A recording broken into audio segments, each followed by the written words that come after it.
तर जय आदिवासी मंडळी, स्वागत आहे तुमचं माझ्या नवीन एका व्हिडिओत। आता जेव्हापासून मी व्लॉगिंगला सुरुवात केले तेव्हापासून माझी रील नाही तर रिअल लाईफ दिसायला लागले आणि त्यामुळे जे लोक मला इंस्टाग्रामवर ओळखत होते ते मला असं म्हणतात की तेव्हा तर तू वेगळीच होतीस आणि आता अशी काय आहेस।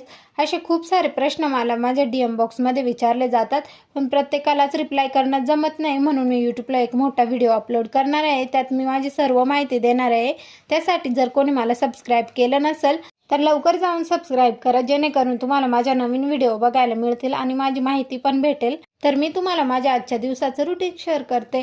रात्रभर समर्थ झोपला नव्हता, त्याच्यामुळे माझीही झोप झाली नव्हती आणि त्यामुळे मलाही उठायला लेट झालं आणि उठल्यावर पहिले मी तोंड वगैरे धुवून नाश्ता बनवायला घेतला।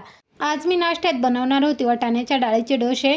त्यासाठी मी रात्रभर डाळ पाण्यात भिजत ठेवलेली आणि सकाळी उठून मिक्सरला लावून फिरवून घेतली आणि ते मिश्रण मी एका वाटीमध्ये काढून त्यामध्ये जिरं, मिरची, लसूण ठेचून टाकले आणि त्याचा तव्यावर डोसा बनवायला घेतला। पण ते माझ्याकडून फेल झालं, कारण पहिल्यांदाच असं काहीतरी ट्राय करायला घेतले। मग त्याचं मी बेसन बनवलं। तर आजच्यासाठी एवढंच होतं। भेटू पुढल्या ब्लॉगला। चला बाय।